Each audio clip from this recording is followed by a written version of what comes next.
Friends, welcome to my channel. तो आज के वीडियो में हम लोग पढ़ने वाले हैं क्लास 9th एनसीईआरटी का बायो का चैप्टर 1 है जीवन की मौलिक इकाई।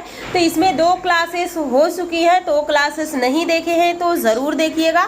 आज के वीडियो में हम लोग पढ़ने वाले हैं कोशिकांग के बारे में। आज पढ़ेंगे केंद्रक के बारे में, या सेंट्रोसोम, गाल्जी बॉडी, प्लास्टेड क्या होता है, mitochondria, cell membrane, endoplasmic reticulum, lysosome का कंप्लीट हो चुका है। तो लाइसोसोम वाली क्लास ज़रूर देखिएगा, क्योंकि वहाँ से 1-2 क्वेश्चन पूछे ही जाते हैं। तो चलिए हम लोग अपने टॉपिक पे चलते हैं।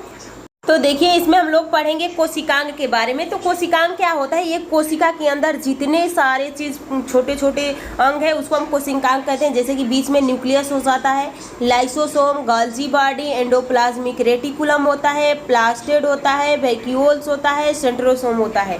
तो एक एक करके हम लोग डिटेल से पढ़ेंगे, क्योंकि एक एक से क्वेश्चन उठा के पूछ लिया जाता है। इसमें आप लोग का लाइसोसोम कंप्लीट हो चुका है। तो आज देखिए, आज हम लोग अगला टॉपिक क्या है। तो यहाँ पे देखिए कोशिका अंग होता क्या है। तो प्रत्येक कोशिका के चारों ओर अपनी झिल्ली होती है। तो आपको भी पता है कि जो एनिमल होते हैं उसमें मेम्ब्रेन होती है, यानी सेल मेम्ब्रेन होती है। लेकिन जो प्लांट होते हैं तो सेल मेम्ब्रेन के बाद एक सेल वॉल होता है, यानी कोशिका भित्ति होती है, जिससे कि उसमें स्थित पदार्थ बाह्य पर्यावरण से अलग रहे। बड़ी व तथा जटिल कोशिकाओं, जिसमें बहुकोशिकीय जीव कोशिकाएं भी शामिल हैं।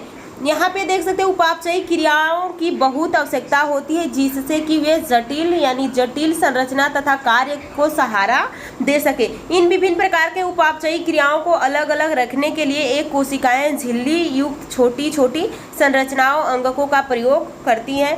यहाँ पे देखिए, यह एक यूकैरियोटिक कोशिकाओं का एक ऐसा गुण है जो उन्हें प्रोकैरियोटिक कोशिकाओं से अलग करता है। यहाँ देख सकते हैं इनमें से कुछ अंग केवल इलेक्ट्रॉन सूक्ष्मदर्शी से ही देखे जा सकते हैं। यानी यहाँ पे ये कहा जा रहा है कि कुछ कोशिकांग ऐसे हैं जिसको हम अपने नंगी आंखों से नहीं देख सकते हैं। तो ये कोशिकांग के बारे में देखिए, फर्स्ट क्लास में हम लोगों ने सारे कोशिकांग के नाम याद कर लिए थे। तो पहला है अंतःप्रदव्य जालिका, गाल्जी उपकरण, लाइसोसोम। तो लाइसोसोम कंप्लीट हो चुका है। माइटोकॉन्ड्रिया, प्लास्टेड, रसधानियाँ, ये सब कोशिकांग अंगों के महत्वपूर्ण उदाहरण हैं जिनको आज हम लोग पढ़ेंगे। तो पहला है इसमें अंतःप्रदव्य जालिका, एंडोप्लाज्मिक रेटिकुलम। तो देखिए इसकी संरचना इस तरह से होती है एंडोप्लाज्मिक रेटिकुलम की। इसका 2 पार्ट होता है।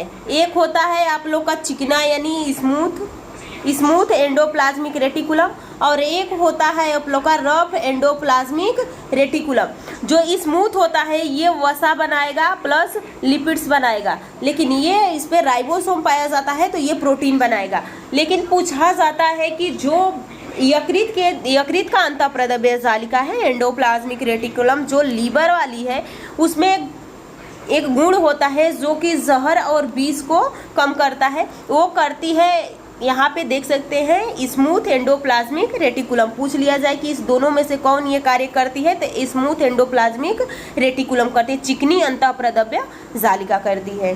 तो देखिए इसमें क्या कहा गया है, अंतःप्रदव्य जालिका झिल्ली युक्त नलिकाओं तथा सीट का एक बहुत बड़ा तंत्र है। ये लंबी नलिका अथवा गोल या आयताकार थैला पुटिकाओं की तरह दिखाई देता है। अंतःप्रदव्य जालिका की रचना भी प्लाज्मा झिल्ली के समरूप होती है।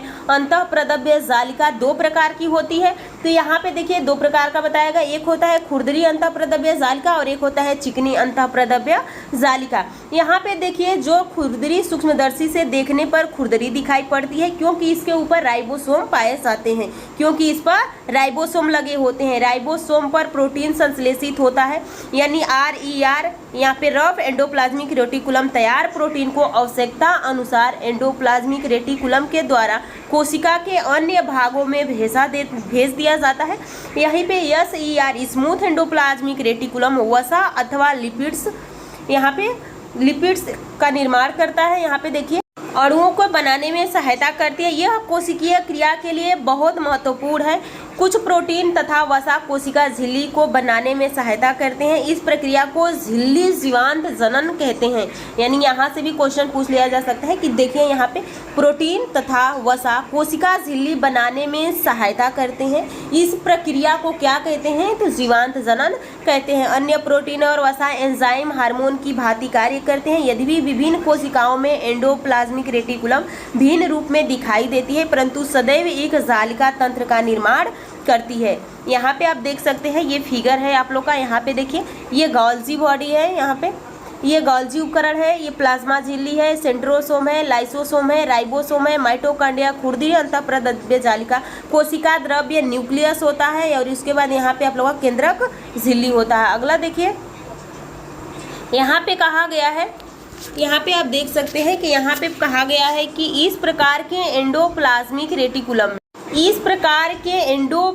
रेटिकुलम का कार्य कोशिका द्रव्य के विभिन्न क्षेत्रों के मध्य अथवा कोशिका द्रव्य के विभिन्न क्षेत्रों तथा केंद्रक के मध्य पदार्थ मुख्यतः प्रोटीन के परिवहन के लिए नालिका के रूप में कार्य करना है। एंडोप्लाज्मिक रेटिकुलम कोशिका की कुछ जैविक रासायनिक क्रियाओं के लिए कोशिका द्रव्य ढांचे का कार्य भी करती है।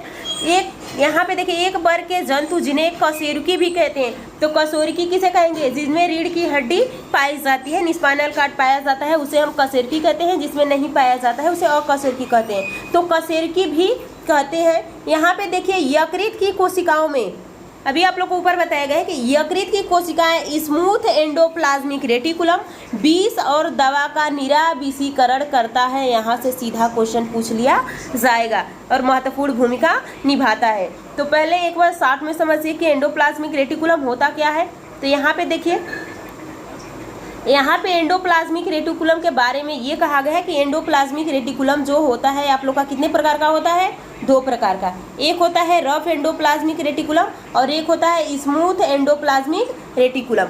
अब यहाँ पे पूछा जाए कि प्रोटीन का निर्माण कौन करता है, तो प्रोटीन का निर्माण ये रफ वाला करता है और यहाँ पे फैट और लिपिड्स का निर्माण स्मूथ वाला करता है। उसके बाद पूछा जाए कि यकृत में कौन सा कोशिकांग एंडोप्लाज्मिक रेटिकुलम का कौन भाग है जो यकृत में है और वो जो विष और दवाओं का विषाहीन करता है यानी उसको कम करता है। तो यहाँ पे आपका आंसर हो जाएगा स्मूथ एंडोप्लाज्मिक रेटिकुलम। तो 3 से 4 क्वेश्चन इस केवल एंडोप्लाज्मिक रेटिकुलम से ही बनता है। और यहाँ पे पूछा जाए लाइसोसोम वाला अगर क्लास देखें तो उसमें हम बताए थे कि लाइसोसोम का निर्माण यानी लाइसोसोम में जो हाइड्रोलाइटिक एंजाइम भरा होता है उसका निर्माण एंडोप्लाज्मिक रेटिकुलम के द्वारा ही होता है। लेकिन ये जो बाहर वाला कवर होता है इसका निर्माण गोल्जी बॉडी करती है। तो इसमें द्रव का निर्माण एंडोप्लाज्मिक रेटिकुलम और इसका जो कवर है उसका गोल्जी बॉडी के द्वारा होता है। तो उम्मीद करती हूँ सारे पॉइंट आपको समझ में आ गए होंगे। तो चलिए ऐसे ही नेक्स्ट वीडियो में हम लोग पढ़ने वाले हैं गोल्जी उपकरण।